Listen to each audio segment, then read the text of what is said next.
अस्सलाम वालेकुम। आज हम पढ़ेंगे प्रेशर ऑफ गैस। तो चैप्टर नंबर 11 का सेकंड लेक्चर हम देखेंगे pressure of gas. Pressure of gas के लिए हम जो सिस्टम डिज़ाइन करने जा रहे हैं उसमें है cubical box. Let a cubical box each of length L contain n number of molecules of gas. तो एक क्यूबिकल बॉक्स है। तो लेट्स सपोज के ये हमारे पास एक क्यूबिकल बॉक्स, इस क्यूबिकल बॉक्स में जो नंबर ऑफ मॉलिक्यूल्स हैं वो है हमारे पास n।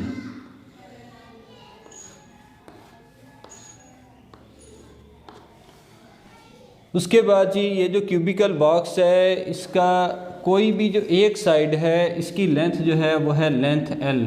तो लंबाई L, चौड़ाई L और ऊंचाई जो है ये भी क्या होगी, ये भी L।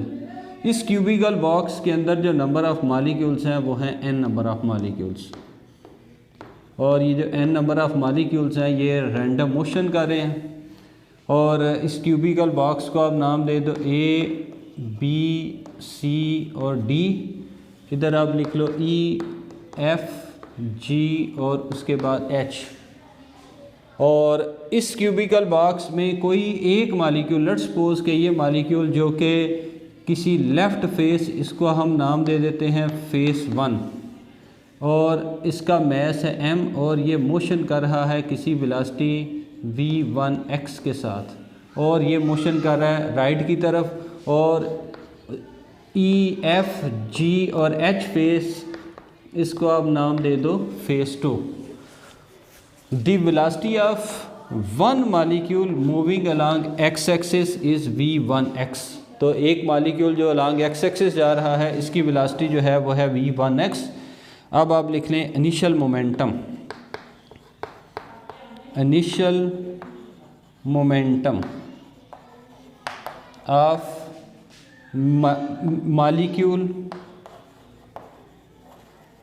मॉलिक्यूल का इनिशियल मोमेंटम, कौन सा मॉलिक्यूल, वो मॉलिक्यूल जो लेफ़्ट टू राइट जा रहा है वो है v1x वेलोसिटी और इसको आपने मल्टीप्लाई करना है मैस के साथ। तो हम इसको लिख लेते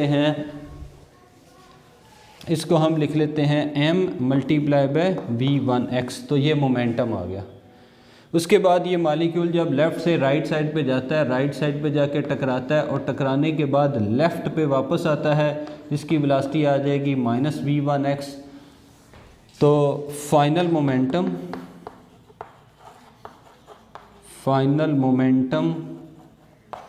of molecule equal to m into -v1x equal to -mv1x। उसके बाद आप लिख लें change in momentum. Change in momentum equal to final momentum minus initial momentum. Change हम कैसे निकालते हैं, फाइनल में से इनिशियल को आप माइनस कर दो, final momentum minus initial momentum, तो आपको मिल जाएगा चेंज इन मोमेंटम। और चेंज इन मोमेंटम को हम नाम दे देते हैं डेल्टा P। फाइनल मोमेंटम को आप नाम दे दो mv1x minus m into v1x। तो चेंज इन मोमेंटम आपके पास आ गया। तो फाइनल मोमेंटम जो है वो क्या है, -m, तो इधर क्या आ जाएगा, माइनस आ जाएगा। तो अब आपके पास ये वैल्यू क्या बन जाएगी, -2mv1x। ये हमारे पास आ गया चेंज इन मोमेंटम। इसको हम नाम देते हैं इक्वेशन नंबर 1 का। अब ये हम मोमेंटम चेंज एक्चुअली कर क्यों रहे हैं, हमारा जो टॉपिक है वो है प्रेशर ऑफ गैस। तो प्रेशर क्या है, प्रेशर जो है वो है फोर्स पर यूनिट एरिया। तो ये जो कंटेनर की वाल है, इस कंटेनर की वाल का एरिया जो है वो हमें गिवन है। कंटेनर की वाल का एरिया हमें पता है, तो फोर्स कैलकुलेट करना है और फोर्स हम कैलकुलेट करेंगे मोमेंटम चेंज से। उसके बाद अगली बात जो है वो ये है कि ये जो गैस का मॉलिक्यूल लेफ़्ट से राइट जा रहा है, ये लेफ़्ट से राइट गया और टकराने के बाद फिर वापस आया, और टकराने के बाद जब ये वापस आ रहा है किसी टाइम डेल्टा t में, late molecule moves from phase 1 to phase 2 and after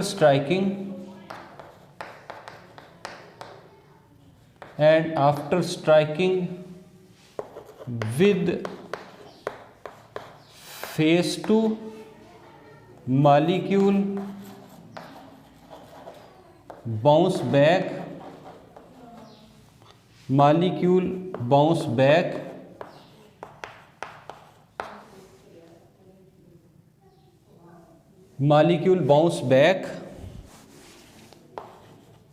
in time interval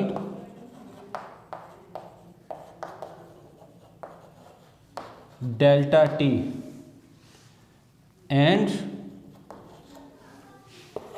covers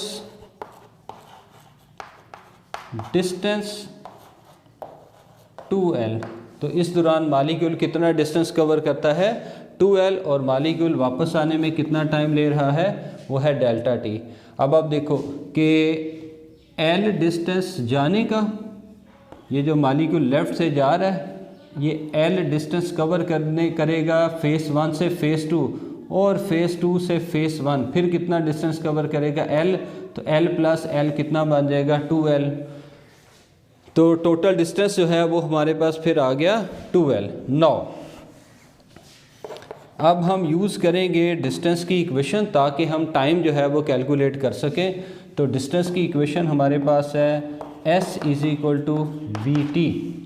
अब s की जगह क्या आ जाएगा, s की जगह आ जाएगा 2l और v की जगह आ जाएगा v1x और टाइम की जगह आ जाएगा डेल्टा t। तो यहाँ से आप डेल्टा t टाइम की वैल्यू निकालो, डेल्टा t आ गया 2l और v1x मल्टीप्लाई लेफ़्ट साइड पे क्या आ जाएगा डिवाइड, इसको आप नाम दे दो इक्वेशन नंबर 2। तो ये आपके पास दो इक्वेशंस आ गई। पहली इक्वेशन जो है इसमें हमने देखा है चेंज इन मोमेंटम और दूसरी इक्वेशन जो है इसमें हमने फाइंड कर लिया टाइम। तो इन दोनों इक्वेशंस को यूज़ करके हम फाइंड करेंगे force. Now by definition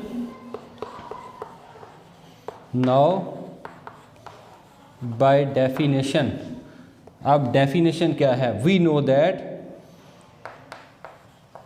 rate of change of momentum, we know that rate of change of momentum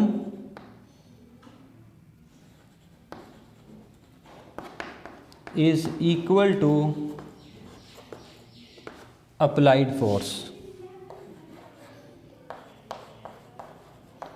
तो जब भी मोमेंटम चेंज आएगा हमें क्या मिलेगा, हमें फोर्स मिलेगी। तो अब मोमेंटम चेंज से हम क्या निकालेंगे, फोर्स, लेकिन कैसे, साथ में रेट भी है। तो rate of change of momentum किसके बराबर आ गया, rate of change of momentum equal to force. अब जनाब अली, अब अगली बात आप देखें क्या बनेगी। तो कौन सा मालिक्यूल मोशन कर रहा है, मालिक्यूल नंबर 1 मोशन कर रहा है। अगर मालिक्यूल नंबर 1 मोशन कर रहा है तो फोर्स लगेगी फर्स्ट पार्टिकल पे, तो F1x पहले पार्टिकल पे फोर्स, लेकिन किस डायरेक्शन में, अलॉन्ग एक्स एक्सिस। तो फोर्स किसके बराबर है, इस डेफिनेशन से हम बनाएंगे, रेट आ गया तो टाइम से डिवाइड और बटे से ऊपर लिखेंगे चेंज इन मोमेंटम। तो rate of change in momentum delta P बटा डेल्टा टी। तो डेल्टा पी बटा डेल्टा टी ये हमने लिखा हुआ है इक्वेशन नंबर 1। इक्वेशन नंबर 1 में डेल्टा पी की वैल्यू है -2m, उसके बाद आ गया v1x डिवाइडेड बाय टाइम किसके बराबर है, टाइम है आपका 2l डिवाइडेड बाय v1x। तो ये हमने यहाँ पे टाइम की वैल्यू जो है वो पुट कर ली। तो ये हमारे पास फर्स्ट पार्टिकल पे लगने वाली फ़ोर्स जो है वो निकल के आ गई। फोर्स आ गई तो फिर फोर्स से हम कैलकुलेट कर सकते हैं मोमेंटम, फोर्स से हम प्रेशर जो है वो कैलकुलेट कर सकते हैं। अब जनाब अगली बात, अब आप देखो कि 2 2L/V1x डिवाइड बटे से ऊपर जाके हो जाएगा multiply V1x equal to -2M V1x multiply by V1x divided by 2L। ये डिवाइड बटे से ऊपर जाके मल्टीप्लाई, 2 से कट गया, F1x equal to -M V1x multiply हुआ तो कितना बनेगा V1x² divided by L। Which is the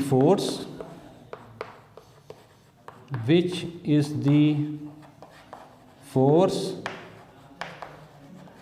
exerted by the wall of container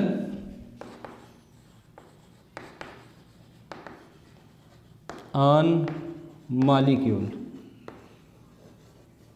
तो ये कौन सी फोर्स है जो एक मॉलिक्यूल पे लगेगी, लगाएगा कौन? कंटेनर की वॉल। नेगेटिव साइन आ गया तो ये फोर्स ऑफ रिएक्शन है। अब हमने ये फाइंड करना है कि मॉलिक्यूल कितनी फोर्स लगाओ।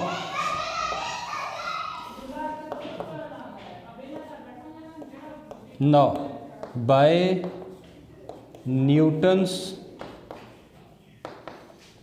Third law of motion, Newton's third law of motion क्या है? Force of action equal to negative of force of reaction. अब फोर्स ऑफ एक्शन जो है वो है F1x, तो फोर्स ऑफ रिएक्शन क्या हो जाएगी? -F1x। और ये हमने कैलकुलेट कर ली है, तो फोर्स ऑफ एक्शन कैलकुलेट कर सकते हैं। F1x इक्वल टू माइनस, अब फोर्स ऑफ एक्शन क्या होगा? मॉलिक्यूल जो फोर्स लगाएगा कंटेनर की वॉल के ऊपर, तो F1x की वैल्यू हमने ये निकाली है। ये वैल्यू जो है वो आप यहाँ पे पुट कर दें तो आपका जो आंसर बन जाएगा वो है -M V1x² divided by L, और उसके बाद माइनस माइनस क्या बन जाएगा? प्लस, तो F1x equal to +M V1x² divided by L। इसको आप नाम दे दो, इक्वेशन नंबर 3 का नाम दे दो। अब ये जो हमारे पास इक्वेशन नंबर 3 निकली है, इक्वेशन नंबर 3 जो है इसको हम क्या लिख सकते हैं? विच is the force exerted by the wall की जगह लिख लें molecule. Which is the force exerted by the molecule on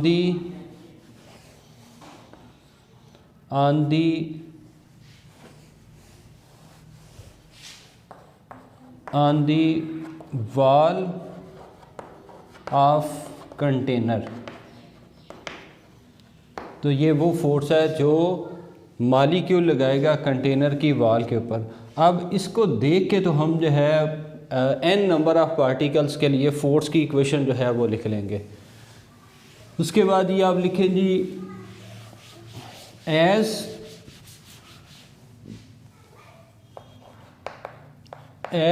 there are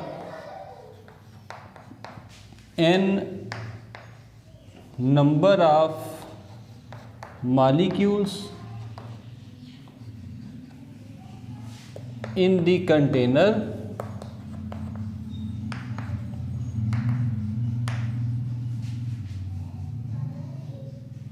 moves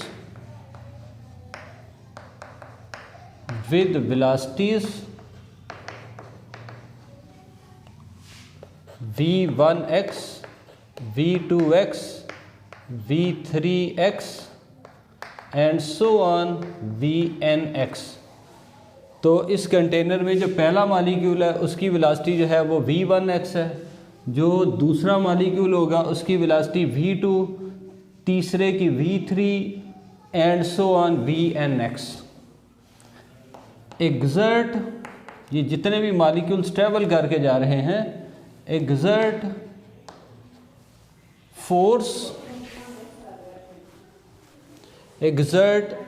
force on the wall of container, so net force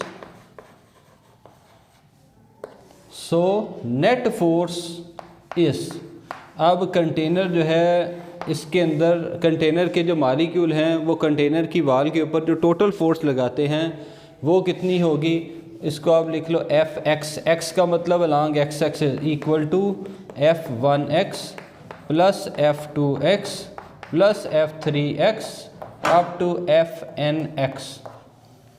अब Fx किसके बराबर, F1x पहला molecule वो ये फोर्स लगा रहा है। कंटेनर के अंदर जितने भी मालिक्यूल हैं इन सब का मैस फाइनाइट है, इन सब का मैस जो है वो कितना है, इन सब का मैस जो है वो है m, और इस कंटेनर की लेंथ जो है वो है l। तो m और l ये हमेशा कांस्टेंट रहेगी, तो चेंज क्या हो रहा है वो है v1x। तो f1x की जगह हम क्या लिखेंगे, m v1x square divided by l plus m v2x square divided by l plus m v3x square divided by l up to so on. Last value जो है वो क्या बन जाएगी, लास्ट वैल्यू बन जाएगी m ओवर l और बटे के ऊपर आ जाएगा vnx स्क्वेयर।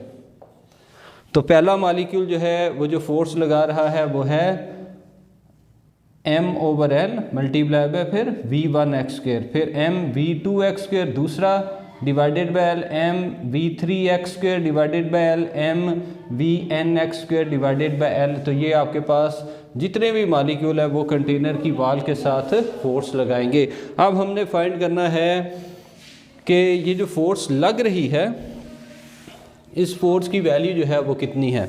तो यहाँ से देखो कॉमन क्या आ जाएगा, f of x equal to m over l, ये तो कॉमन, बाकी वैल्यू आ जाएगी v1x square plus v2x square plus v3x square up to so on. Last value आ गई vnx square divided by l। इसको आप नाम दे दें इक्वेशन नंबर 4 का।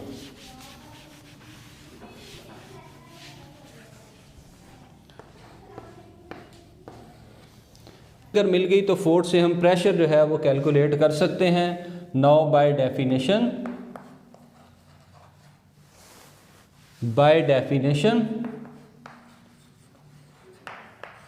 Pressure equal to force per unit area. Pressure किसके बराबर, फोर्स पर यूनिट एरिया। तो प्रेशर को आप लिख लो P of x along x axis के लिए, फोर्स हमारे पास है F ऑफ एक्स और फोर्स जो है वो हमने ये फाइंड कर लिया इक्वेशन नंबर 4 में। और अब हमें चाहिए एरिया, तो एरिया जो है वो हमें कहाँ से मिलेगा, अगर आपके पास ये जो कंटेनर है इस कंटेनर की वाल इसकी लंबाई L है और इसकी चौड़ाई भी L है, तो ये आपके पास एरिया बन जाएगा। और इस एरिया के ऊपर गैस के मालिक्यूल आके टकरा रहे हैं और गैस के मालिक्यूल आके फोर्स जो है वो अप्लाई कर रहे हैं। तो एरिया जो है वो हमारे पास होता है, एरिया की डेफिनेशन क्या है, एरिया की डेफिनेशन है लेंथ मल्टीप्लाई बाय विड्थ। तो अब हमारे पास जो सिस्टम है जो ये आपके पास जो कंटेनर है वो क्यूबिकल कंटेनर है, तो क्यूबिकल कंटेनर की लेंथ L, तो विड्थ जो है वो है L। तो एरिया जो है वो किसके बराबर आ जाएगा, एरिया बराबर आ जाएगा L स्क्वेयर। तो इसको आप लिख लो L स्क्वेयर, इसको आप नाम दे दो इक्वेशन नंबर 5। आप पुट कर दें equation number 5 in equation number 4। Equation 5 को आपने इक्वेशन नंबर 4 में पुट करना है। एफ ऑफ एक्स की वैल्यू पुट कर दें, आपको मिल जाएगा pressure exerted by the molecule on the wall of container, और ये है 1 ओवर एल स्क्वेयर। इसको आप अलग कर दो, multiply by f of x, और एफ ऑफ एक्स जो है इसकी वैल्यू है m over l into v1x square plus v2x square plus v3x square up to so on. Last value आ जाएगी Fvnx स्क्वेयर। तो ये आपके पास बन गया प्रेशर, और इसमें बटे के नीचे आप देखो तो L square multiply by L, ये आपके पास बन जाएगा एल क्यूब, तो m over l cube into v1x² plus v2x² plus v3x² up to so on, last value आ गई vnx²। इसको आप बोल दें equation number 6। Now by definition density equal to mass पर यूनिट वॉल्यूम। तो डेंसिटी को हम लिखते हैं रो से, मास को लिखते हैं m से, और वॉल्यूम को हम लिखते हैं कैपिटल V से। और जो हमारा वॉल्यूम होता है, वॉल्यूम है length multiply by width multiply by height, लंबाई ज़रब चौड़ाई ज़रब ऊंचाई, ये आपके पास आ गया वॉल्यूम। तो volume equal to length cube की है L, विड्थ L और हाइट जो है वो भी L है, L multiply by L multiply by L, answer किसके बराबर आ जाएगा L क्यूब। तो यहाँ पे हम लिख देंगे फिर L क्यूब। वॉल्यूम कितना बन गया L क्यूब। और इस कंटेनर के अंदर जो नंबर ऑफ़ पार्टिकल्स हैं वो कितने हैं, कंटेनर के अंदर नंबर ऑफ़ पार्टिकल्स जो हैं वो है n। तो n mass divided by volume, n particle n molecule का मास। तो देखो इक्वेशन नंबर 6 है, इक्वेशन नंबर 6 में हमें चाहिए m ओवर एल क्यूब। तो n मल्टीप्लाई, इसको लेफ़्ट साइड पे जाके डिवाइड कर दो, और लेफ़्ट साइड पे जब आप डिवाइड करेंगे तो हमें मिल जाएगा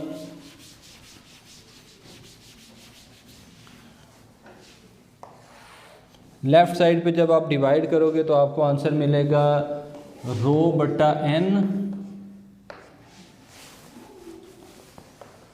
बटा n इक्वल्स टू m बटा एल क्यूब। और इसको आप पुट कर दें इन इक्वेशन नंबर 6। तो इक्वेशन नंबर 6 जो है ये हमारे पास फिर क्या बन जाएगी, इक्वेशन नंबर 6 में अब आपने वैल्यू पुट कर देनी है। इक्वेशन नंबर 6 की लेफ़्ट हैंड साइड जो है वो है p of x equal to m over l cube, ये आ जाएगा आपके पास रो बटा n into v1x² plus v2x² plus v3x² up to vnx²। और n जो है इसको इस पूरी टर्म के नीचे लिख लें। तो p of x equal to rho into v1x² plus v2x² plus v3x² up to vnx² divided by n। तो ये n इसके नीचे आप लिख लें। अब ये जो सारी क्वांटिटी है, ये सारी क्वांटिटी जो है वो हमारे पास एवरेज है। तो n नंबर ऑफ़ मॉलिक्यूल्स की जो वेलोसिटीज़ हैं, जो स्क्वायर ऑफ वेलोसिटीज़ हैं, ये ऐड हो रही हैं और n के साथ डिवाइड हो रही हैं। तो हम इसको लिख सकते हैं v1x² plus v2x² plus v3x² up to so on vnx² divided by capital N equal to less than greater than का जो साइन है ये क्या बताता है, ये एवरेज है। और इसको आप लिख लो vx का स्क्वायर। ये पूरी टर्म इसको क्या लिख सकते हैं, एवरेज स्क्वायर वेलोसिटी। और एवरेज का जो साइन है, ये जो लेस देन ग्रेटर देन का साइन है, ये किसको बताएगा, ये एवरेज को बताएगा। तो एवरेज वेलोसिटीज़ है, और एवरेज वेलोसिटीज़ किधर, अलोंग एक्स एक्सिस। तो p of x equal to rho into vx² और एवरेज, इसको आप नाम दे दें इक्वेशन नंबर 7। सिमिलरली हमें ये पता है, देखो हमने जो अजम्पशंस ली थी वो थी कि जो कंटेनर है वो है क्यूबिकल। कंटेनर कैसा है, कंटेनर जो है वो है क्यूबिकल। ये लेंथ और ये लेंथ। तो जो molecule along x axis motion करेगा वैसा ही, क्योंकि गैस के मॉलिक्यूल रैंडम मोशन कर रहे होते हैं, तो जो अगर कोई मॉलिक्यूल अलोंग वाई एक्सिस में मोशन करे या फिर कोई और molecule along z axis motion करे, तो किसी भी डायरेक्शन में अगर मालिक्यूल मोशन करेगा तो आंसर आपका सेम आएगा। तो जो अलांग एक्स एक्सिस के लिए वैल्यू है वही अलांग वाई एक्सिस के लिए, वही अलांग जेड एक्सिस के लिए। अब आप इसको लिख लो सिमिलरली पी ऑफ वाई। तो जो आपके पास प्रेशर है अलांग वाई एक्सिस, ये आ जाएगा rho into average square velocity along y axis and p of g average square velocity along z axis v of z. तो इन सब का आंसर जो है वो आपके पास सेम रहेगा। और क्यों आंसर सेम रहेगा? क्योंकि हमारा सिस्टम कैसा है, सिस्टम जो है वो क्यूबिकल है। उसके बाद जी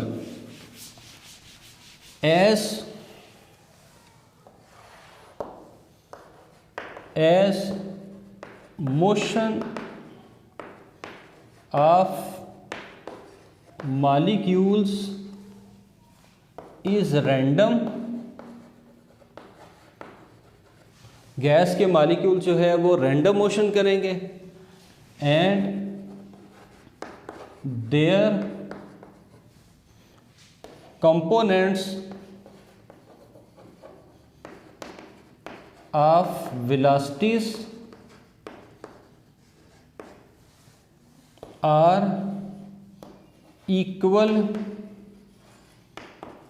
इन ईच डायरेक्शन।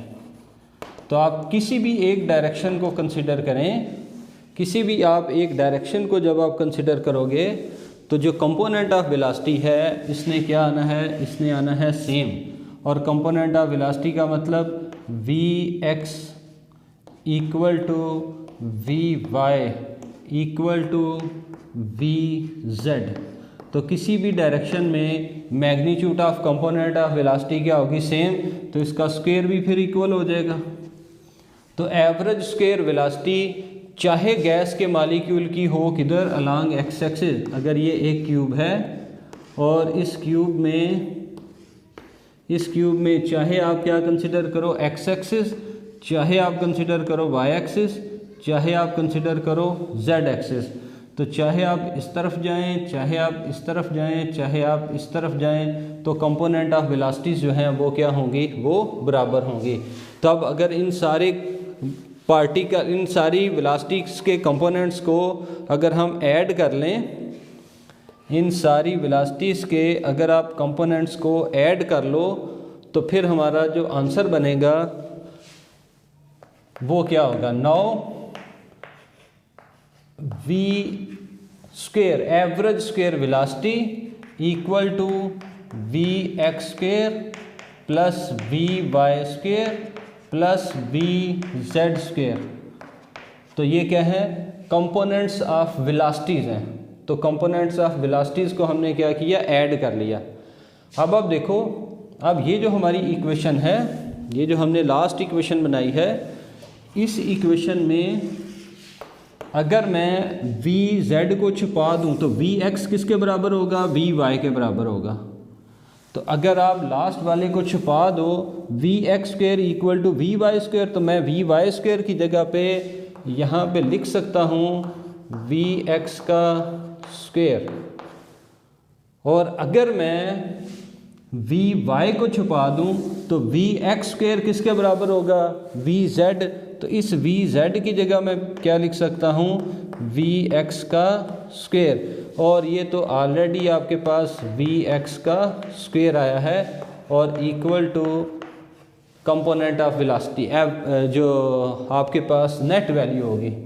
तब राइट साइड को आप ऐड करो तो v square equal to 3 into v x का स्क्वायर और 3 मल्टीप्लाई लेफ़्ट साइड पे जाके divide v square divided by 3 equal to less than greater than का साइन, यानी कि average square velocity along x axis. इसको बोलो इक्वेशन नंबर 8। और वी एक्स स्क्वायर जो है इसको आप पुट कर दो इक्वेशन नंबर 7 में। तो ये जो हमारी इक्वेशन नंबर 7 है, इस इक्वेशन नंबर 7 में अब आपने क्या पुट कर देना है, वी एक्स स्क्वायर की वैल्यू। तो ये वैल्यू आप यहाँ पे पुट कर दो। तो आपके पास जो प्रेशर अलोंग एक्स एक्सिस जो है वो क्या बन जाएगा। तो इसको मैं फिर मिटा देता हूँ। तो इक्वेशन नंबर 7 जो है वो फिर क्या बन गई, इक्वेशन नंबर 7 जो है वो हमारे पास आ गई पी ऑफ एक्स। आप इसको लिख लो, पुट इक्वेशन नंबर 8 इन 7, इक्वेशन 8 को 7 में पुट कर दो। तो पी ऑफ एक्स क्या था, रो, और यहाँ पे क्या था वी एक्स स्क्वेयर, ये वी एक्स स्क्वेयर इसकी वैल्यू कितनी है, वो है वी स्क्वेयर और डिवाइडेड बाय 3। सिमिलरली अब जो काम हमने अलोंग एक्स एक्सिस के लिए किया है वही काम हम लिखेंगे वाई एक्सिस के लिए। तो अब सिमिलरली आप देखो, अगर इस इक्वेशन में मैं वी एक्स को छुपा लूँ तो वी वाई किसके बराबर है, वी जेड, तो वी जेड की जगह मैं वी वाई लिख सकता हूँ। और अगर मैं z को छुपा लूँ तो v y square v x के बराबर होगा, तो इसकी जगह मैं वी वाई लिख सकता हूँ। तो यहाँ पे मेरे पास जो अगली इक्वेशन थी, इससे पीछे पी ऑफ एक्स से जो अगली इक्वेशन जो मैंने मिटा दी है वो क्या थी, p of y equal to rho into v y का स्क्वेयर। तो वी वाई की फॉर्म में हम आंसर बना सकते हैं और फिर वी जेड की फॉर्म में आंसर बना सकते हैं। तो अगर आप एक डायरेक्शन में सॉल्व कर लें तो बाकी जो है वो एज इट लिखनी है सिमिलर करके। तो सिमिलरली पी ऑफ वाई जो है वो किसके बराबर आ जाएगा, वो आ जाएगा rho over 3 into average square velocity and p of z जो है वो किसके बराबर है, rho over 3 into average square velocity. तो ये मेरे पास 3 वैल्यूज़ आ गई और ये जो तीनों इक्वेशंस हैं ये क्या बता रही हैं, चाहे आप along x axis pressure calculate करो, चाहे वाई एक्सिस, चाहे जेड एक्सिस, तो आंसर क्या आएगा, तीनों का सेम आएगा। तो इन जनरल हम लिख सकते हैं, अब लास्ट स्टेप पे इन जनरल, अब हम जनरलाइज कर लेते हैं। चाहे आप प्रेशर कैलकुलेट करो अलोंग एक्स एक्सिस, चाहे प्रेशर कैलकुलेट करो अलोंग वाई एक्सिस, चाहे प्रेशर कैलकुलेट करो अलोंग जेड एक्सिस, इन सब का आंसर जो है वो क्या है, वो सेम है। और इसकी वैल्यू जो है वो क्या है, rho over 3 into average square velocity. तो p x, p y, p z, इन सब की वैल्यू जो है वो बराबर है, तो इसको हम जनरलाइज करके पी लिख लेते हैं। इसका मतलब क्या है, इन सब की जगह हम क्या लिख सकते हैं, पी। तो यहाँ पे आप देखो, यहाँ पे रो डेंसिटी कांस्टेंट है, 3 कांस्टेंट है, तो यहाँ पे जो एवरेज स्क्वायर वेलोसिटी है इसमें एक्स वाई और जेड नहीं लिखा गया। तो एक्स वाई जेड नहीं लिखा गया तो हम यहाँ पे भी ये जो सबस्क्रिप्ट हैं इसको ड्रॉप कर देते हैं और वैल्यू आ जाएगी rho over 3 into average square velocity which is the pressure exerted by gas molecules on the wall of container। अब हम यहाँ से एक और बात जो है वो भी देखते हैं, relationship between pressure and kinetic energy. तो यहाँ तक आपका लॉन्ग क्वेश्चन जो है वो ख़त्म हो गया। नेक्स्ट जी, relationship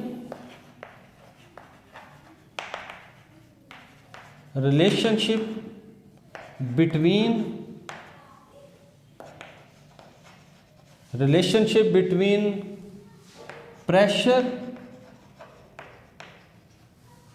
and average translational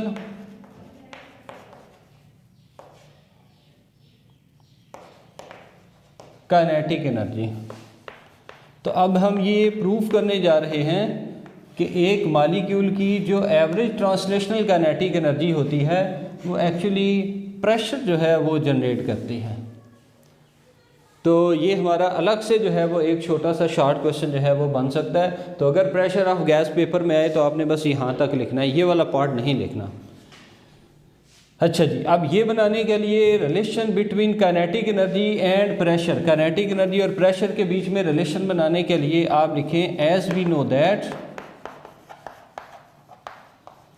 as we know that, अब हमें क्या पता है, pressure equal to rho over 3 into average square velocity.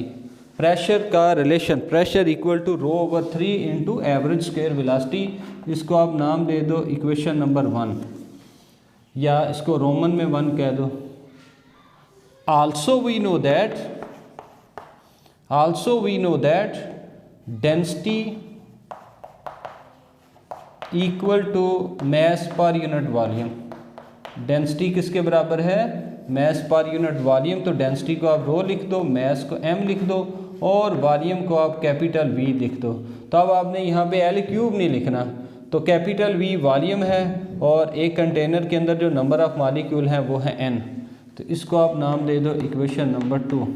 तो अब चूँकि हम जर्नलाइज केस कर रहे हैं, कोई भी वॉल्यूम आ सकता है, तो put equation number 2 in equation number 1। Equation 2 को 1 में पुट कर दो, यहाँ पे आपने वैल्यू पुट कर देनी है।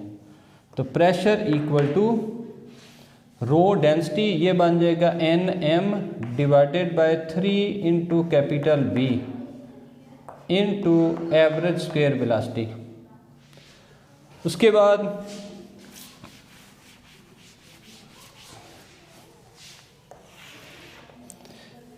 बाद P इक्वल्स टू, अब इस मैस को ब्रैकेट में ले जाएं, P equals to N divided by 3V।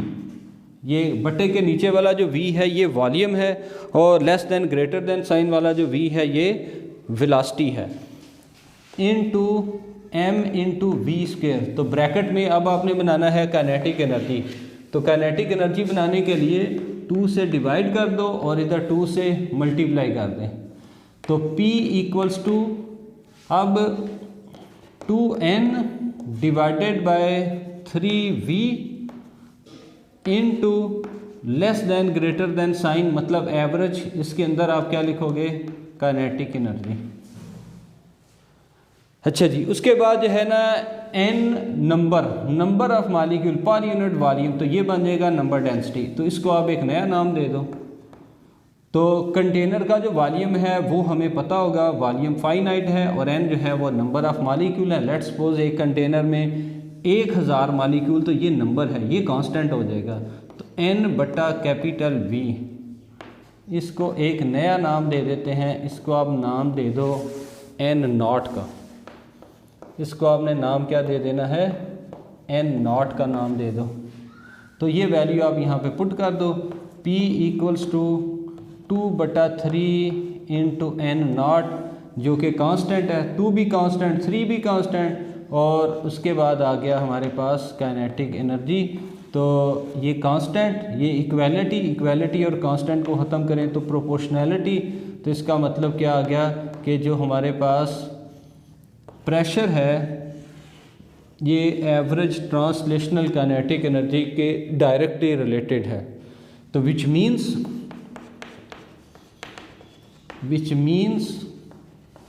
That pressure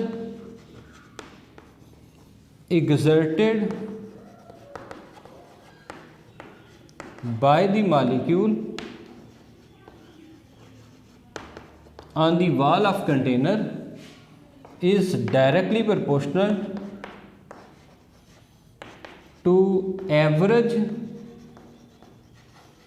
less than greater than average, और बीच में क्या है, kinetic energy, average translational kinetic energy. Thank you.